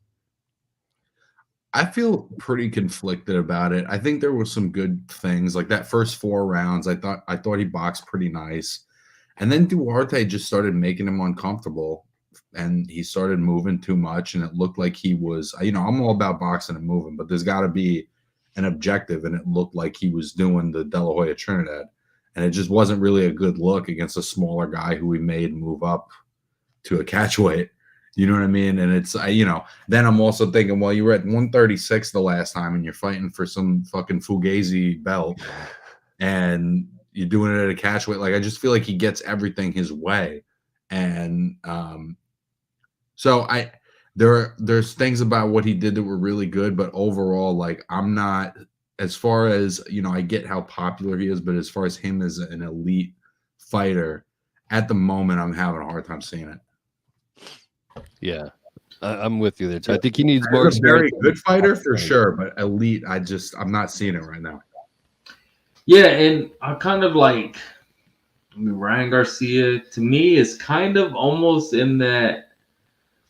I mean, it sounds crazy, but that Deontay Wilder role, because to me, like you can outbox him, you can do everything better than him, but he does have that punch that is dangerous to everybody in the division. So And you his know, speed. we could talk about like the shoulder roll looked crazy, or he drops his hands. Like there's a lot of guys that probably do everything better than him, but there aren't very many guys that have that left hook that could completely take you out of the fight. So to me, that's what. It's fast, it's powerful. Ryan to me is still one of the fastest fighters I've ever seen. It just his punches, they're lightning quick, man. Mm-hmm. Yeah, and it's just like, so even that fight, right? Like, you know, as the fight's going on, you think, oh, okay, Duarte is gonna kind of come on, and he was kind of started walking him down, and Ryan's in this awkward, you know, Philly shell. But then once he hits him with that left hook, oh, fight's completely changed. Like he's wobbling and out, and it's like he might be able to do that to everybody in the division, right? Like we don't know because that punch is that hard. Duarte is a good fighter, but he's a little limited, bro. Like, you know what I mean? Like he's a good like B+ level guy. But if I start going to the top of the division and I'm naming Hitchens and Tiafimo and Matias and Prograis and Haney, I can't favor him against any of those guys right now. Right, but I feel like that style can give some of those guys a tough fight. And you know, like if he does that against Shakur Stevenson, you know, his style, or he does that against Devin Haney, he's not gonna have to be worried about getting knocked out, right? Like he can go all out, just pressure, and keep them, you know, pivoting boxing. Where Ryan can, you know, be awkward, what's going on, and then just hit you and it's over. Well, let's throw out the name that he threw out there, Raleigh Romero. I mean, that's the guy he said he wants, and that seems like food for Ryan. An easy championship, easy way to a championship. What are you guys' thoughts on him and Raleigh? Because I mean, Raleigh is awkward himself, and he has a ton of power. Ryan leaves himself open, so it's a perfect recipe for disaster for Ryan. But Ryan's got the equalizer, his speed, his range, and all that. So that's a good style matchup right now. What do you guys think about that one? I mean, it's the easiest path for him to a title right now, for sure, especially at a weight class like that where I don't know if he could roll in the top 15. It's crazy because it's like a legit world title, right? But like as for the fight, like I think we've probably all seen the sparring, and if we haven't, like YouTube it. You know, Rolly hits him and kind of has him rocked, right? Like, so what happens when there's no headgear and there's smaller gloves? At the same time, you know, Ryan has that power that he could hit him. So obviously a fight I want to see. And more importantly, it's probably a fight that can be sold and want to be seen by a lot of people. So I think that's probably why it would happen. But I mean, he could be a world champion, but definitely not be the best at 140, and that's what would happen. I think it also depends too on if at some point Rolly's obligated to fight the winner of O'Hara Davies and Barroso, because he may be obligated to that. Yeah, but I mean, how important are obligations when you're getting the percentage of what Garcia Rolly makes? The only reason I say it might be is because I think one of the only things keeping Rolly relevant at 140, like relevant as a top guy, is the fact that he has a belt. Agreed. No, like, nobody would be like considering him for top fights. No, I 100% agree. But I just think if, you know, if they say, hey, we're going to make Rolly versus Garcia, and you guys got to pay the sanctioning fees. You know that purse that they're taking the percentage off of that fight is, yeah, we'll take that instead of having you fight Davies or who was it? The old guy. Yeah. Another thing I want. Well, I guess we could move on. We've talked about Ryan enough. One thing I saw today on the internet, never ceases to stop amazing me, the shit that I see in there. But Teofimo Lopez talking about Subriel Matias. Long story short, basically said if he had the opportunity, he'd get him out of there in just a couple rounds. What is your guys' first initial reaction? Did you guys see that video by chance? No, I didn't. It sounds like something he'd say though. I'll send you the video. It came right out of his mouth. If Teofimo Lopez and Subriel Matias fought, how do you guys see that one playing out? I don't know, man. I know we've talked about Subriel, and I've been high on him. And at the same time, when we mentioned people who beats this guy, the one I wasn't sure of is like, yeah, maybe Teofimo can, right? Because Teofimo has the speed, his power. To this date, Matias has taken everything anyone's given him and still got him out of there. So I'm not saying, hey, Teofimo, you can't do that, because I feel like Teofimo is extremely talented. But I'm not just going to take your word for it. I need to see it, bro. I'll be honest. I think Matias will fuck Teo up. I think he's a great fighter. I think Teo's a tremendous talent, but we're talking about somebody who you're not breaking his will with nothing that you're throwing. And I don't see him being able to trade it out. And I don't think he's going to be able to box him for 12. I just think at some point he doesn't have that in him anyway. I don't think Teo's output level is high enough to keep Subriel away from him. But hey, if you guys are saying that, I'm not saying your guys are wrong. But if you're saying that, then I feel like that's the same for everybody in the division. Honestly, that's how I take it. Like, well, I don't know. Hitchens is a better mover than anybody in the weight class. Catterall is definitely a better mover than Teo is. So I think there's guys that could keep Matias off balance for 12 rounds better than Teo. They may not be hitting as hard. I just think that they can do it a little more consistent. That Haney could do it more consistent. And that's why when I have said I felt like Teofimo offers kind of a little bit of everything, where I could see like, okay, I want to see this against Matias. But yeah, shoot, Matias might be the best in the division and nobody's touching him. I don't know, but if Teofimo feels that way, like he's been known to step up to the level of competition, hey, let's see it. I'm not mad at it. Let's see it. That's such a good fucking fight, dude. That's a beast of a fight. To answer what, then who's next for Matias? What we're hoping is that I believe the IBF ordered for Jack Catterall and Richardson Hitchens to fight to be the mandatory to Matias. So hopefully we'll see Matias fight the winner of that matchup next. Yeah. And Albert Gonzalez, the best chance is Tank. Man, I've been super high on Tank, but Tank, I need to see something, man. Like, Yeah. I need to see something. He fought Ryan, and Ryan's back before him, coming off of a knockout. Like, and then I'm seeing, Tank. It came out. Tank said no, it's not. But what came out was Tank versus Isaac Cruz on Amazon Prime. Tank said no. Like, come on, Tank. I need something more than Isaac Cruz. Like, I get he gave you a good fight, but like where we got Haney fighting Regis, and I need something more, man. I just need something more from Tank. Yeah, ending 2020 or 2021, 2022, whatever. I got my ears. Ending last year. Let's just go there. Ending last year, I was excited because I knew Ryan and Tank was happening. And I knew Tank and Hector Garcia was happening. So I thought 2023 was going to be the year of Tank.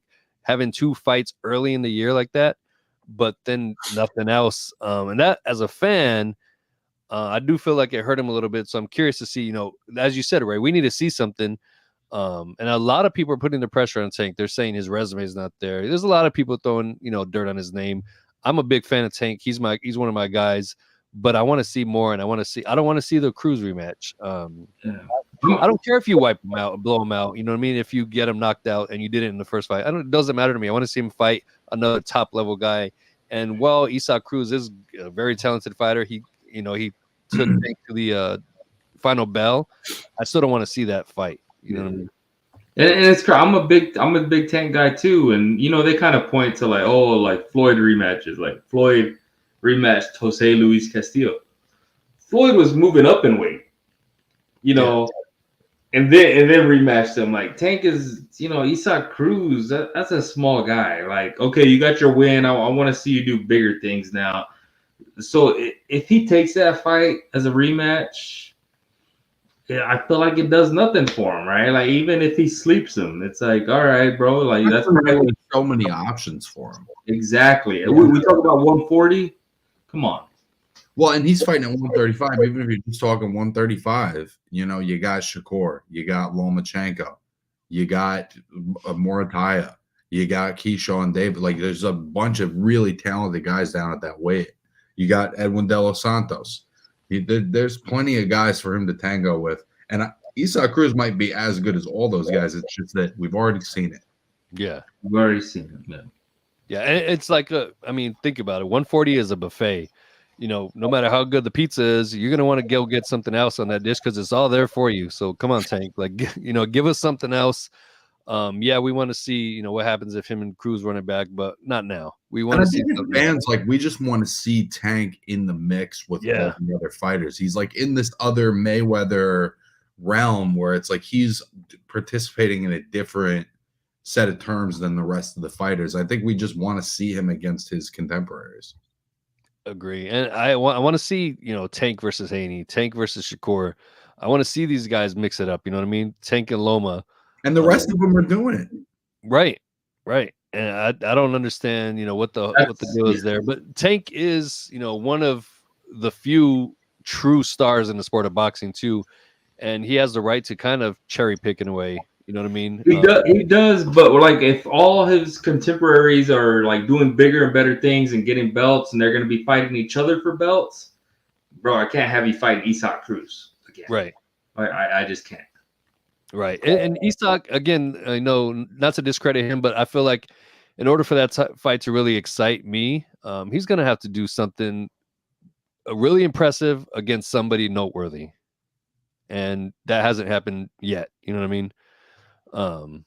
We'll see what happens 2024. I know Amazon Prime, they haven't announced anything, but there's rumblings, there's screenshots out there.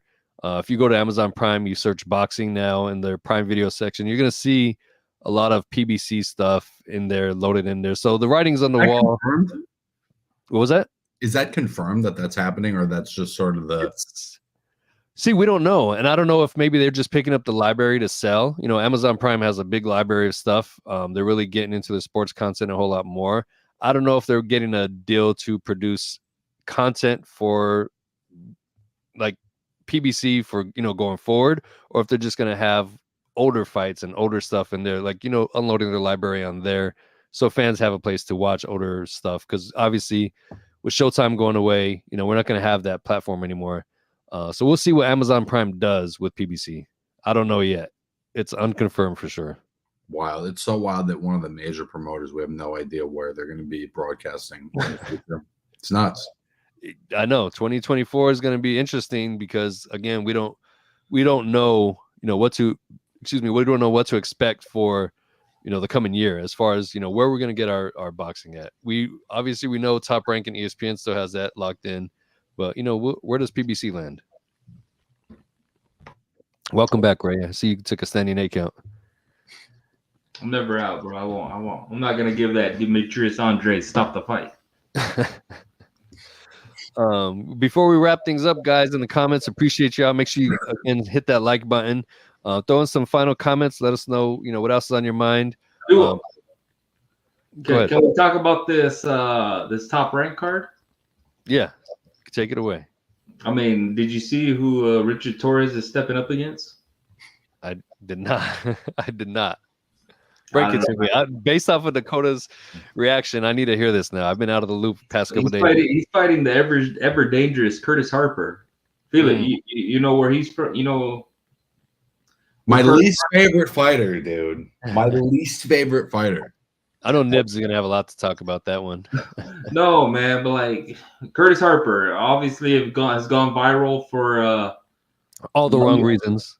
For leaving the ring as the bell started against Efe. And it's like, bro, Richard Torres still, bro. Like this is still, and I saw it being promoted as, you know, he's gone the distance with Chris Arreola. It's like, bro, that was like 8 years ago. Like Rich Torres, man. I don't know how these fights get made, but you're better than that, right? And that's what stood out to me about the Top Rank card. It's actually a pretty good card, right? We got Robisi on it against Espinosa. You know, you got Xander Zayas on it again. But yeah, the Richard Torres, man, I just feel like he should be further. And that kind of, whenever he fights, it kind of just stands out to me. Yeah, I did since the last time we talked, I did watch his fight on the what was the super boxing or whatever it was, where he got laid out, and bro, yeah. It was a bad one. Yeah. I can understand why he's being babied along and not, you know, thrown in there with the top dogs right away. But I mean, damn, you hit it, but like, bro, as a heavyweight, that can happen to anyone with any one punch. Yeah, at any time. So, like, why are you fighting a 14-10 guy when you are an Olympian? Like, I'm not even that he's 14-10, that he's a guy who's left the ring, that he's a guy who's done like kind of squirrely shit in multiple fights, you know, throw a little cheap shot. He's just a guy that, like, to me, doesn't even deserve to be on television. And Richard Torres is at least advertised as some kind of star. And by the way, there's another heavyweight fight between Damian Kaneba and Michael Coffey. He could have fought either of those guys. See, would have been a more interesting fight. I think, and again, you know, we blame Top Rank. They do a lot of babying. It seems like they do a lot of great matchmaking at the same time too. But there's a you know, evidence of, you know, when they're babying some of their fighters. And I think Richard Torres, at some point, you're going to need to progress in your career. At some point, you're going to need to take that step back up and, you know, rip the Band-Aid off. When is that going to happen? Complete opposite, right? He's fighting Curtis Harper. Jahai Tucker, coming off his first pro loss, is taking on what's this guy's name? I can't find his name, but he's 13-0. He's a fantastic prospect from Argentina. I was watching. He's ranked 21 in the division. So he's coming off his first loss doing savage shit at age 20. Yeah. And Richard Torres is still, you know, on the training wheels. And it's a little like, come on, bro. Yeah, I mean, obviously it's different, but like, Felix, come on, like, we used to play video games, right? And when you're on that career mode and it gets a little too easy, like, you get mad that there's another easy fight in front of you. You're like, come on, man, let me get to this champion. Yeah, I get that it's different, but like, Richard Torres, come on, bro. Like, you're gonna go in and you're gonna knock this guy out in a couple rounds or whenever you want. It's like, let's just step it up a little bit. Like, I feel like you have the talent to be there. It's like, why are we? I get that he got knocked out, but like I said, at heavyweight, everybody can get knocked out. It's just, that's what stood out to me. Obviously, I think the big fight is Haney, Prograis, but Top Rank does have a decent card this week with some of their top prospects. So that's why I mentioned that. Yeah, and I forgot that was going on, so definitely appreciate that. And yeah, shout out to my sister. Her birthday's on Friday. Make sure you tune in to Catch and Counter. I'm sure they'll give you a shout out there too. Hey, Michelle, happy birthday! I'll try to raid their show and reiterate that. Final comments, fellas. What else do we got? Nothing. I think it's worth just noting real quick, aside from Jahai fighting another tough undefeated fighter, Shushu Carrington on the undercard. Oh, yeah. Damian Kaneba versus Michael Coffey is a decent heavyweight fight. And the guy that Jahai's fighting is named Francisco Daniel Verón. He's 13-0, 10 knockouts. He's a beast. It's a good card. That fight is like the fan sleeper fight. Yeah. Jahai and this guy. In Dakota, I'll ask you because I don't know much about Espinosa, but I know he's undefeated. I know he's kind of coming, not too much fanfare. But how is that fight with him and Rubisi, which we've kind of heard, listen to any of these shows, and we've been high on Rubisi. Oh yeah, man. I mean, I think Espinosa, he's got a pretty record, but it's just at a different level of competition. So it's so hard to know. I mean, I've watched a little, and from watching him, he's pretty decent on the eye test. But I think Rubisi's the best featherweight out right now, and I think that once he's able to get the fights with, Luis Alberto Lopez and with whoever winds up getting Lee Woods titles, I think he's the guy. And the Xander fight, I don't know much about Xander's opponent. Is that another Richard Torres? No. It's a better. The guy is. I'm looking at him right now. He's 24-3-1. He's coming off 2 wins over 2 undefeated fighters. Been in there with some tough guys, actually. The losses are to some pretty good guys. He lost to Anthony Fowler. He lost to. It's not a bad. It's not a soft touch. I think that for Xander, also being super young, he's moving at the right pace where he's fighting guys with winning records that are showing up to win. I think that's all we're looking for from Torres. Yeah. And I'll say this: I threw out Xander. I feel like they're kind of trying to push him as a market him as a Puerto Rican to the Puerto Rican crowd. But let's not get it twisted. If you want that Puerto Rican fighter, that's Matias, and that guy's a beast. And if you're following just for the nation or whatever, get behind Matias because that dude's a monster. It might be Xander in 5 years and 10 years. Right. At the moment, real Matias is that boy. At the moment, if Xander turned into what Matias is, they'd be really happy as a promoter, and let's enjoy and give the flowers to Matias for what he's doing right now. I think that dude's just on a different level right now, in a weight class that we all I think would have is one of the top 2, top 3 weight classes in the sport, and that guy is arguably number 1, and it's going to take a lot for someone to take it from him. I'm gonna throw this question to Albert because I think you mentioned it in here that I think you either are Puerto Rican or you're from Puerto Rico, but we talk about this cat all the time. You just mentioned him, Edgar Berlanga. We talked about Matias, we talked about Xander. Let's hear it from a Puerto Rican boxing fan. To you, who is your top guy? Throw it in the comment. And also, what do you think about Edgar? I feel like that was, again, we've talked about it. I think all boxing fans can agree that was somebody that we all feel was kind of forced upon us. Once we saw what it was, fans just kind of backed up. I don't really see anybody. Bro, he had an opponent announced this week, right? And I was like, what? That's not what I was hoping for. I wouldn't even be mad with Shane Mosley Jr. won a fight this week. And if Berlanga Mosley, let's see that. And I feel like Mosley put himself in a good position, right? I think he's right now middleweight though.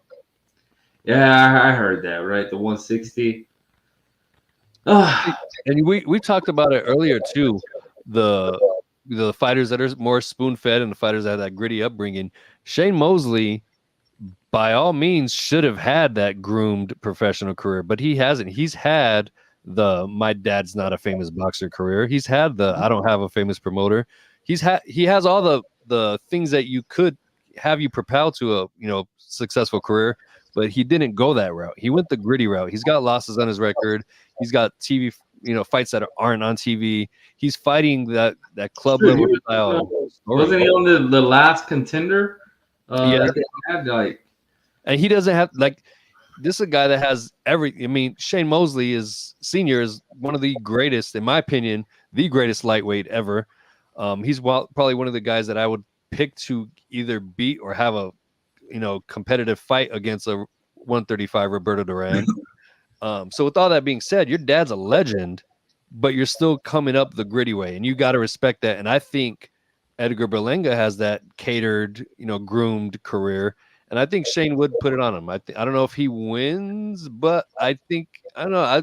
I think he could pull it off. He's gritty enough, and he's building up a hell of a resume with his experience that he's getting. He also has fast hands and a great chin. So he's got fast hands, and I don't know that he's going to be as phased by Edgar's power as other guys are. Which would make it interesting to see. And if he does campaign at 160, I know they were talking like world title fights. It's like I don't know, but I mean, shoot, if he gets a Charlo or something, like he has enough of a name, granted because of his dad, and a resume on his own that he's built up, that you could kind of see him in some of these fights, right? Like I don't think anyone would be mad at a Shane Mosley, Danny Garcia fight at 160, or Shane Mosley Erislandy Lara kind of coming back since we haven't seen him in a while. Janabek. I mean, Janabek's in need of interesting opponents. So, that win, it was a good win. I think he put himself in for a position to have a legit, meaningful, big fight. And there's Albert's top 5 list there. For Puerto Rican fighters, as you see, we don't see Berlanga or Zayas on that list. So there we go. Matias number 1. Was that? I said or Cotto or Trinidad. Yeah, I'm sure he knows we mean like current fighters of all time. I mean, obviously there's no top 5 pound for pound Puerto Rican boxer list without the names Cotto and Trinidad in it on anybody's list. There shouldn't be, at least. I feel like Trinidad's got to be number 1, right? Like I feel like Miguel Cotto might have accomplished more, but I feel like Felix Trinidad was everything that you would want, right? Like he just embodied the Puerto Rican spirit. He lost to De La Hoya though, but that's something else. I agree. Wilfredo Gomez, Wilfredo Benitez, those guys, honorable mentions, of course, great. There's a lot of great Puerto Rican fighters for sure. We get Hector Camacho. I mean, I know he's New York, but yeah. We would probably add another hour to the show if we went down. We could go. So we'll stop that. But Albert, where do you throw Shakur Stevenson in that though? Right? Because I've seen Shakur rocking the PR flag. See, there's my thing. There's 2 different type of Puerto Rican fighters. There's the island and the United States ones. Danny Garcia, Shakur Stevenson. Those guys are the states. We get the Trinidad, the Cottos. Those are the guys from the island. Matias.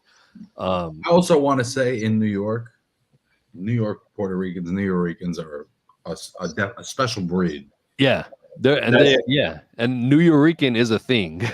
Straight up.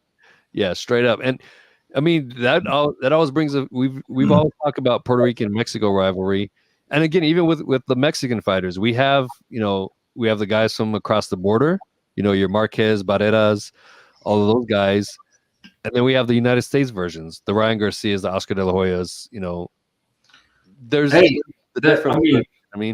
That's part of what makes. Let's go to the biggest fight that can happen in 2024, Canelo Benavidez. Right. That's part of it, right? Like that you have the American version of a Hispanic, and then you have the Mexican version. You know what I mean? And that's. People are going to rock with Canelo. A lot of Mexicans are going to rock with Canelo based off of that alone, but it always brings an interesting rivalry. I mean that's De La Hoya Chavez, right? It happens a lot, and it makes these nationalities, these whatever they make for big fights, right? Because a lot of people will cheer just for that flag. I'm not mad at it. That's part of what makes boxing. Like 2 guys get in the ring, they're representing here. It makes it's a recipe for big fights. Yeah, that's why I missed and I love having the national anthems. Hey, I forgot about that. Let's throw up that comment by Michelle. This one. And what did Duarte do, bro? He stayed on his knee until the ref waved it off and then hopped up like he wanted to actually fight. So I got Duarte, you talked all that talk and you quit. to Queen Ryan, as you call them. So, hey, that's true. Last comments, boys. What else we got? No other topics? No other random rabbit holes to go down? I think we've kind of covered it. Yeah. next week we'll be back. One of the biggest fighters, if not the biggest fighter in the sport, Jake Paul, will be returning. So I know. Yeah, I meant to bring that up actually earlier when we were talking about Amanda.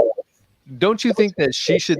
So when I was talking about fighting a battle, do you think she should be fighting a battle against the WBC, or do you think she should be knocking on, Uncle Paul locker room door, like, hey, I work for you.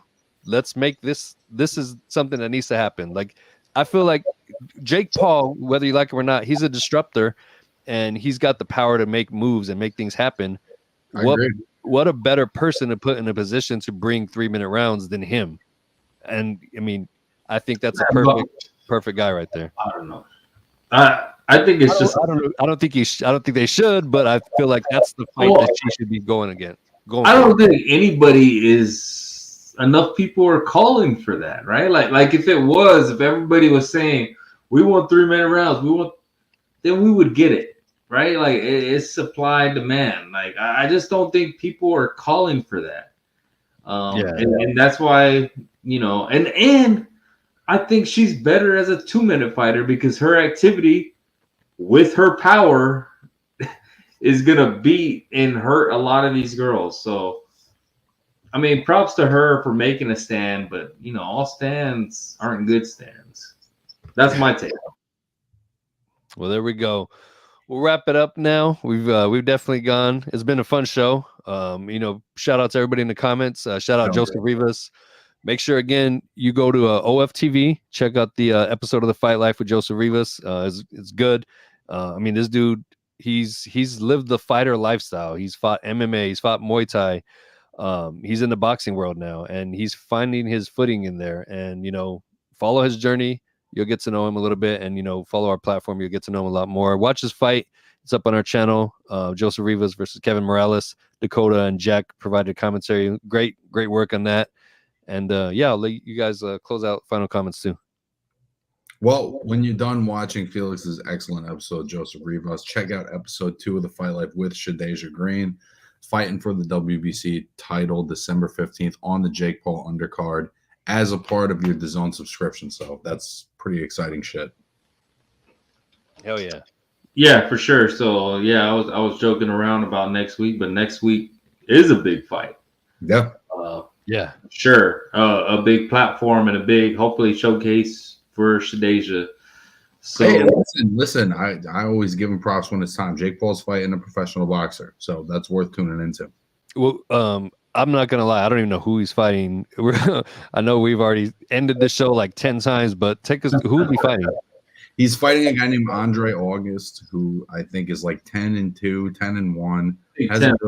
Yeah. He hasn't really fought anybody, but he is fighting an 11-fight professional boxer. Okay. Yeah. I realize our platform is like the ending credits of a Marvel movie. Like, you just stay to the end because you never know when we're done. And if you stayed that long, then make sure you hit that like button. And bless up if you hung in for that long. Yeah, straight up. And if you guys are, anybody out there on the East Coast right now, shout out to y'all. Dakota, I know it's late and we just run on. I'm out here getting it, bro. You know me, son. I'm out here getting it. Of course. And also, we're plugging Fight Life episodes. Next week, we're going to have a very special guest. Make sure you go watch Fight Life episode with Ryan Garcia. Shot a couple last in September. We're going to have his dad on our platform next week. He's going to co-host the show with us. Huge historian of boxing, a lot of knowledge, and good dude, man. So he'll be joining us next week, and he's gonna be hanging out with us talking boxing, man. I'll be really surprised if Ryan Garcia does not fight for a world championship in 2024. Oh yeah, that would be one of boxing's biggest mysteries if that doesn't happen. And I want to say first half that should happen. And it's crazy because he's super young too. So if he wanted to wait a couple years, hey, cool, but I think he's ready. I think he's knocking on that door. And, especially with Charlo, I feel like Charlo's gone at 160. I feel like, we're looking for someone at 160.